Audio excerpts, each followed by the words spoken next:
Merhabalar sevgili izleyiciler. Ben Akdeniz Üniversitesi son sınıf öğrencisi Cansu Soysal.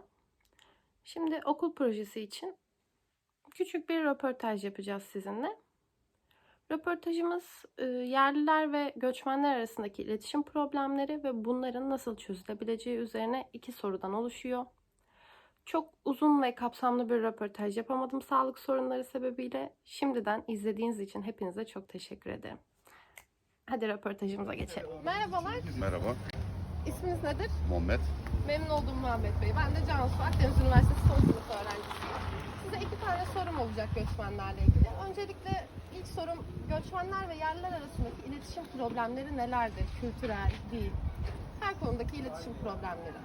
Bir, kültürel göçmenler, hangi göçmenleri düşünüyoruz? Mesela göçmen dediğimiz Afgan, ondan sonra Suriyeli, ondan sonra Rus olan göçmenlerimiz de var, yani Ukraynalı olan göçmenler var. Hani kültürel olarak burada karmaşık bir şey. Aç, gelelim en tabanına. En tabanda Afgan halkı yıllarca bastırılmış insanlardır. Bastırılmış insanlardan her zaman zarar gelir. Bastırılmış insanlar şudur. Yani bir duyguyu bastırırsan, çünkü şu yasak, bu yasak, bu şu yasak, bu yasak, şu yasak, bu yasak bastırdığın zaman, bu insan bir anda genişlediği zaman, yani o baskı kalktığı zaman o insanın yapamayacağı hiçbir şey yoktur. Çünkü neden? Kendini rahatlamış hissediyor. Çünkü neden? Hani bastırılmış duygularını hemen açığa çıkartıyor. Bir anda salıverir Bu, diyorsun. salıveriyor. Evet. Doğudaki insanlar, yani Doğu dediğimiz Afgan olsun, Suriyeli olsun, oradan gelen göçmenlerimiz maalesef bastırılmış duygular içinde geliyorlar Türkiye'ye. Türkiye rahat bir ülke. İstediği her şeyi yapabiliyor. İstediği bütün her şeyi yaşayabiliyor. O yüzden hemen kendini kaybediyor. Problemleri de oluyor. Mesela örnek vereyim. Yani taciz olayları olsun, şey olsun, falan olsun, filan olsun. Bu tür olaylarımız bu insanların bastırılmış duygularıdır. Bundan kaynaklanır. Ve o insanlar sürekli yobaz yetişiyor. Ve biz yobaz diyoruz. Yani bastırılmış duygularını bu şekilde yetiştikleri için ondan kaynaklanıyor. Gelelim bizim batıdan gelen göçler. Ukrayna olsun, Rusya olsun, Almanya olsun. Almanya göç değil de işte yani ülkemiz güzel. Hani Evet. insan burada yaşamak istiyor yani. Onlar sanırım yerleşik yabancı oluyorlar. Yerleşik yabancı oluyorlar. Evet. Kedim Güneş. Hoş geldin. Sen de mi vereceksin ifade? O da benim göçmenim. Ve bu insanlar Batı kültürüyle gelmişler. Onların herhangi bir bastırılmış duygusu yoktur. Bu yüzden yani bunlardan bir taciz bekleyemeyiz. Bir şey bekleyemeyiz. Çünkü o insanlar kendi kalıbını biliyor. Kendi şeyini biliyor. Ve nasıl standartlarda yaşayabileceğini biliyor. Ve bu ülkeye gelmeden ben biliyorum, defalarca bu ülkeyi araştırmış, nasıl yaşanılacağını öğrenmiş, o şekilde gelmişler buraya. Kültürümüze hakim geliyorlar. Evet. Çünkü neden? Yani bu insanlar kendi şeylerini aşmışlar yani. Bilgili, bilinçli. Yani o yüzden burada fazla sıkıntı çekmiyorlar. Ama öbür halklara geldiğimiz zaman hem bize sıkıntı yaşatacaklar, gelecek şeylerle ilgili de, hem yani kendileri sıkıntı yaşayacaklar. Çünkü bize sıkıntı yaşattıkça biz onlara saldırmaya başlayacağız. Ki Ankara olayını biliyorsunuz. Genç çocuğu öldürdüler. Şimdi o şeyde polisler falan her yere almış. O şekilde bir yaşam kurmaya çalışıyorlar. Ki zaten bu insanların hem ekonomi, hem kültürel, hem insani olaraktan çok gerideler. Çok geride oldukları için yani bize çok zararlı olacak. Şimdi size bir örnek anlatayım. Doğu Almanya'ya bakanmayı bilir misiniz? Hı hı. Berlin Duvarı yıkıldığı zaman Alman ekonomisi neredeyse batmak üzereye geldi. Gera şuradır geldi. Bir şeyler ileri. Yani ekonomisi neredeyse Almanya gibi bir ekonomi neredeyse batmak üzereye geldi. Ki düşün 5 milyon Suriyeli. Onu düşünüyoruz. 5 milyon Suriyeli geldi ama 12 yılda kaç milyon Suriyeli oldu? Onu bilmiyoruz. Türkiye'de çok doğmuş insan var. Ben biliyorum yani. Malatya'da komşum vardı. Adam 6 yıl içinde 7 tane çocuk nasıl oluyor lan bu? Maşallah. Yani böyle diyeyim yani. 6 yıl içinde 7 tane çocuk ne ara yaptın, hangi araya sıkıştırdın ben anlamadım yani. Ki o zaman kafa başı girişleri sayıyorlardı. 5 milyon Suriyeli dediler. Şimdi burada çarpı 5 yaklaşık olarak 20-25 milyon Suriyelimiz var. Kimse kimseye kandırmaz. Belki de daha bile fazla. Kimse kimseyi kandırmasın. Bu ülkede çok kandırılıyoruz. Hastane diyoruz, gidiyoruz, orada verdikleri şeyleri görseniz, nasıl söyleyeyim size, onlara karşı ilaç, yardım, şu bu, onları görseniz aklınız şaşar. O gidiyor, ücretsiz olarak muayenesini oluyor, ücretsiz olarak aşısını yapıyor, ücretsiz olarak doğumunu yapıyor, ücretsiz olarak şunu yapıyor, ücretsiz olarak bunu yapıyor. Ama Batı kültüründen gelmiş bir insan burada sigortasını yaptırmadan orada hastanede ücretsiz bir iğne bilene yaptıramaz. Bir kan tahlili yaptıramaz. Neden?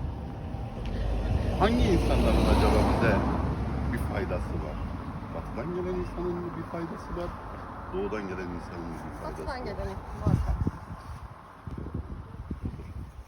Bize verdikleri şey budur ve daha çok zarar verecek. Zamanında rahmetli Erbakan'ın bir proje olduğunu söyledi ve bizi parçalamak için bizim içimize bunları getireceklerini söylediler. Değil. Erbakan Müslüman değil mi? Evet. Mücahit Erbakan diye herkes şey yapar, karşılaştı. Ne oldu? Neden? Hani Orta Doğu'dan Türkiye'ye göç gelecek ve bu ülkeyi savaş alanına çevirecek. Adam bunu söyledi. Yani Erbakan dediğimiz insan Müslüman mı? Müslüman. Biliriz yani. Karakterini biliriz. İslamcı mı? İslamcı. Bu bilene yani onu o şekilde görüp de o şekilde davranıyordu. Bizim bunları görecek şimdiki bir yönetimimiz yok. Yönetimimiz yok. İnsan yetiştirelim. Neyle yetiştirelim? Şurada gez bakalım. Burada turizm var. Antalya bölgesi. Azıcık buradan çık. Azıcık buradan çık. Bir doğuya, bir tık doğuya git. İnsanların işsiz, insanların parasız, insanların ücretsiz. Ha biz de burada bir nevi göçmeniz. Malatyalıyım. Ben de geldim buraya. Ekmeğim peşine geldim.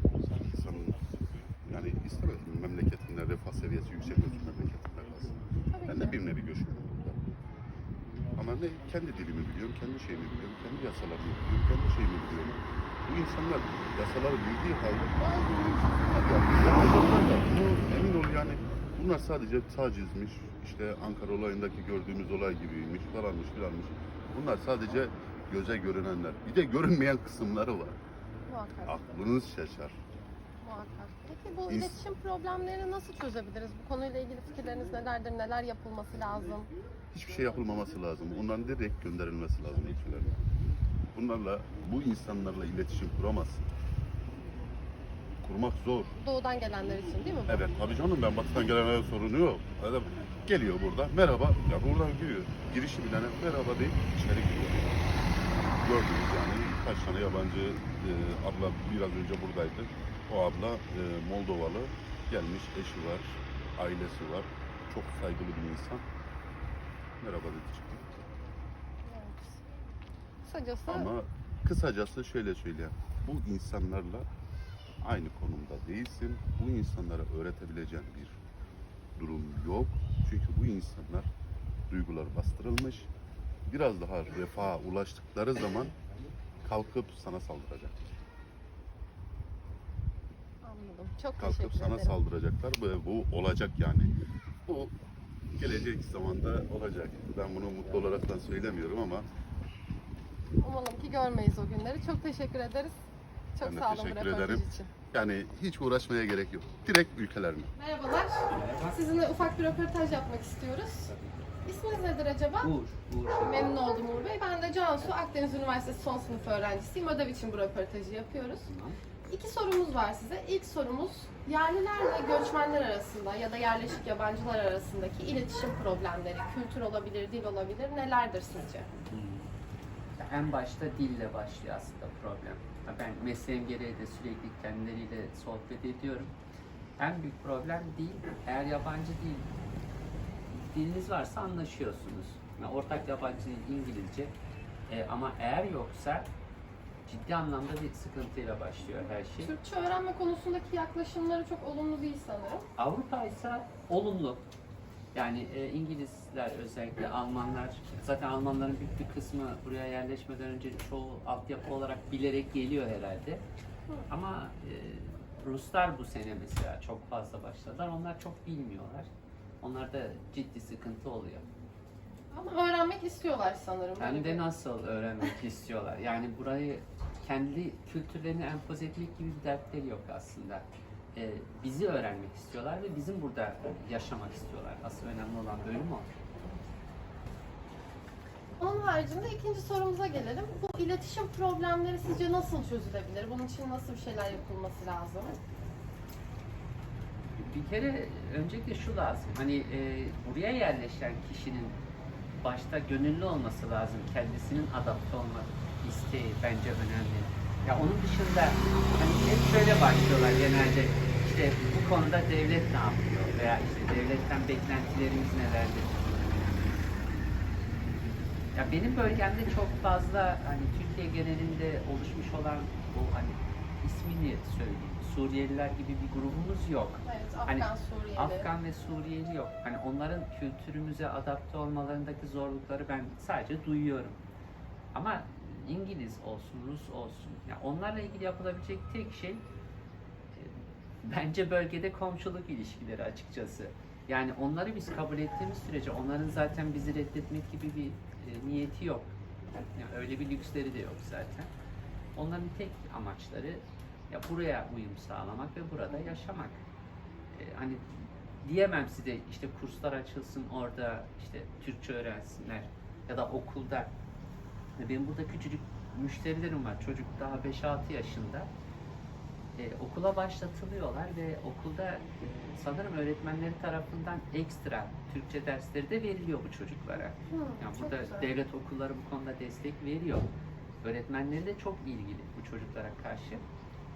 Yine şahit olduğum bir şey söyleyeyim. Mahalle arkadaşları da bu çocuklara kendi kültürlerini öğretmek için yardımcı oluyorlar. Hani dışlamıyorlar bu çocukları. Çocuklar arasında tabii dışlama olmadığı için daha bir iyi bu konuda. Mükemmel. Yani çocuk belki anne baba zorlanabilir ama çocuk 2-3 ay geçmeden zaten Türk kültürüne de Türkçe'ye de çok hakim olmaya başlıyor. Ve sanırım sonra çocuk anne babasını eğitmeye başlıyor evde. Yani en direkt bir ilişki var aralarında. Anne babadan değil, bu bölgede çocuktan anne baba eğitim almaya başlıyor. Bu da bence pozitif, ilginç ama öyle. Bu da Gözlemlediğim çok bu. güzel bir şey. O zaman şuradan ben bunu çıkartıyorum. Yetişkinlerde çok fazla tahammül yok sanırım bu konuda. Çocuklar daha anlayışlı, daha sahiplenici ve kabullenici. İnanılmaz pozitifler. Yani çocuklar için önemli olan o dakikada bir arkadaşlarının olması. İşin ötesine çok da bakmıyorlar açıkçası. Anne babalar da inşallah çocukların yolundan giderler. Umarım yetişkinlerin de bu kabullenmeyi yaşamaları Bence lazım. de diyoruz o zaman. inşallah. Çok teşekkür ederiz. Ben çok sağ teşekkür olun. ediyorum. Çok sağ olun. İyi akşamlar.